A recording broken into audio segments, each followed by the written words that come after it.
यही चीज सुशांत सिंह राजपूत के साथ की गई थी। जो बॉलीवुड माफिया जिनके ऊपर आरोप लगा, उन्हीं ने यही चीजें रॉकेटरी के लिए भी की। दोस्तों, एक बहुत ही बड़ा अखबार है अमर उजाला, उसमें एक रिपोर्ट पब्लिश की गई है, जिसे आप न्यूज भी बोल सकते हैं, डिटेल एनालिसिस भी बोल सकते हैं, कुछ भी बोल सकते हैं। जो खबर वहां पर छपी है उसमें यह बात कही गई है कि किस तरह से उस वक्त की केंद्र सरकार में जो सरकार थी, कांग्रेस और वामपंथी जो केरल में थे, इन्होंने किस तरह से नंबी नारायण जी के ऊपर झूठा आरोप लगाया और झूठा आरोप लगाकर उनके ऊपर देशद्रोह का मुकदमा चलाया, जिसके लिए उन्होंने लंबी लड़ाई लड़ी। आखिरकार उनकी जीत हुई, क्योंकि वो सही थे, वो गलत कहीं से भी नहीं थे। लेकिन इस कायराना हरकत के चलते जो हमारा देश है भारत, ये 20 साल पीछे चला गया अंतरिक्ष विज्ञान के मामले में। वरना आज हम बहुत आगे होते, बहुत कुछ उपलब्धियां हासिल कर ली होती। लेकिन ये जो हरकतें की गई, ये देश को पीछे ढकेलने की ही हरकतें की गई। देशद्रोह का इल्जाम किसके ऊपर लगाया गया और देशद्रोह की हरकतें कर कौन रहा था? अब इसी विषय को लेकर जो फिल्म माधवन ने बनाई है, rocketry the Nambi Narayan effect के ऊपर, इस फिल्म को रोकने के लिए कि इस फिल्म को ज्यादा से ज्यादा लोग ना देख सके, किस तरह से सिनेमा घरों में इसके ऊपर प्रतिबंध लगाया जा रहा है, पोस्टर इसके नहीं लगाए जा रहे हैं, इसकी स्क्रीनिंग टाइम अलग रखी जा रही है, तरह तरह के हथकंडे अपनाए जा रहे हैं। हमारे देश के जो देशद्रोही किस्म के लोग हैं और बॉलीवुड की जो माफिया है, जिन्होंने सुशांत सिंह राजपूत मामले में भी सुशांत को बदनाम करने की कोई कसर नहीं छोड़ी थी, उन्हीं माफियाओं ने माधवन की भी इस फिल्म को रोकने के लिए हर तरह के हथकंडे अपना लिए। इसके बाद भी लोग कहते हैं कि भाई, हम बॉलीवुड के बारे में ये गलत बात क्यों करते हैं, देश के देशद्रोहियों के बारे में गलत बात क्यों करते हैं? यही सच है और सच कोई सुनना नहीं चाहता, क्योंकि सच सुनना सभी के औकात में नहीं होता है। दर्शकों की भारी मांग के बाद भी इस फिल्म को लोगों तक पहुंचने नहीं दिया जा रहा है। मुंबई में भी जब इस फिल्म के बारे में बात करने की कोशिश की गई तो उन तमाम कोशिशों के ऊपर पानी फेर दिया गया। Film rocketry the Nambi Narayan effect, ये जो फिल्म है, इसके लिए जो माधवन है, इन्होंने अपना सारा पैसा जोड़ तोड़ करके यहां वहां से कैसे तो लगाया और इस फिल्म को वो अपनी श्रद्धा मानते हैं। इस फिल्म को प्रोड्यूस करने के लिए किसी भी बड़े प्रोडक्शन हाउस ने साथ नहीं दिया, ना ही किसी कॉर्पोरेट हाउस ने इस फिल्म को बनाने के लिए अपना योगदान दिया। जबकि हम देखते हैं कि बाकी फिल्मों के लिए प्रोड्यूसर्स सामने आते हैं, बड़े बड़े कॉर्पोरेट हाउस सामने आ जाते हैं, लेकिन इस फिल्म के लिए साथ नहीं दिया, क्योंकि उन्हें डर था कि भाई सरकार बदल जाएगी तो कॉर्पोरेट वालों को भी एक डर होता है कि उनके ऊपर भी हमला किया जा सकता है। कहानी यहां तक है कि जब माधवन 20 जून को इस फिल्म का प्रमोशन करने के लिए दिल्ली गए थे, तब वहां पर मीडिया वालों को बुलाया गया था, जो मतलब अंतरिक्ष विज्ञान वगैरह से न्यूज देते हैं। अलग अलग मीडियम, अलग अलग कैटेगरी होती है न्यूज वालों की भी। तो जैसे कोई फिल्म की न्यूज देता है, कोई पॉलिटिक्स की न्यूज देता है, तो इसी तरह से अंतरिक्ष विज्ञान के ऊपर भी उस तरह के पत्रकारों को वहां बुलाया गया था। तो बहुत सारे पत्रकारों ने वहां नहीं आने का काम किया और ये कहा कि उस दिन भारत बंद था दिल्ली और एनसीआर में। जबकि कहानी ये है कि उस दिन बंद का कोई भी असर नहीं था। और पत्रकारों के लिए क्या बंद भाई, पत्रकार तो जहां पर गोलियां चलते रहती हैं, बम गिरते रहते हैं, वहां पर भी जाकर अपनी पत्रकारिता करने से पीछे नहीं हटते हैं। तो ये फिल्म के लिए बात करने को लेकर ये पत्रकार कैसे डर गए? उनके लिए कौन सी छुट्टी है? तो ये सीधी सीधी सी बात दिखती है कि भाई फिल्म का प्रमोशन किसी भी तरह से रोकना था।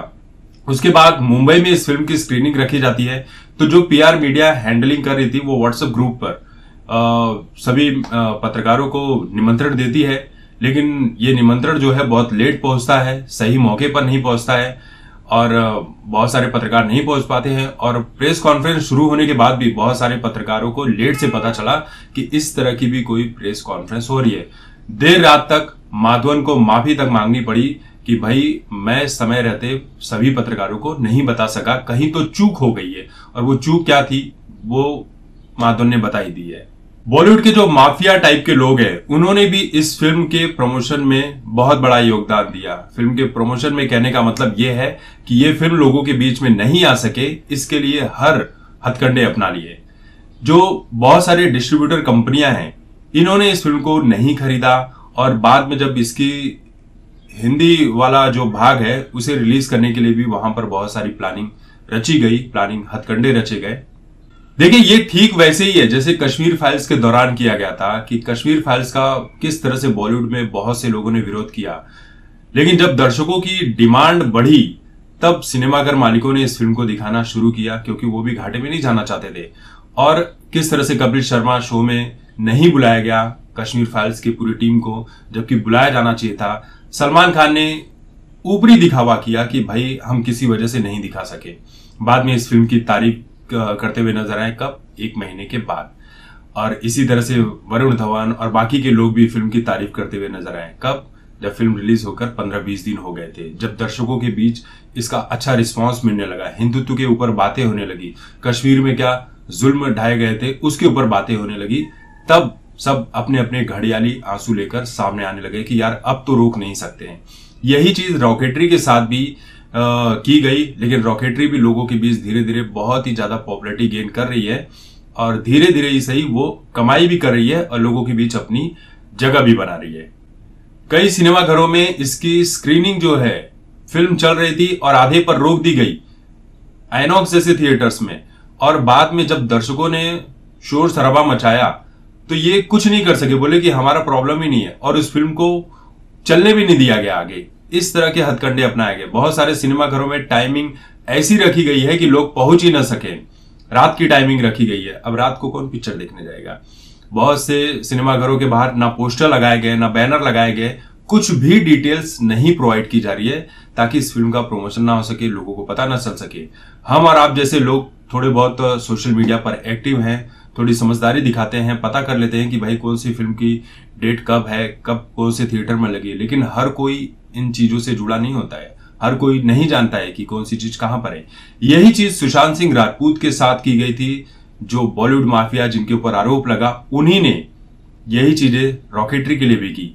ये बातें कोई हम अपने मन से नहीं कह रहे। आप जाइए अमर उजाला में, इसकी डिटेल्ड जो मैं बातें आपसे कह रहा हूं, ये सारी चीजें वहां पर छपी हुई है।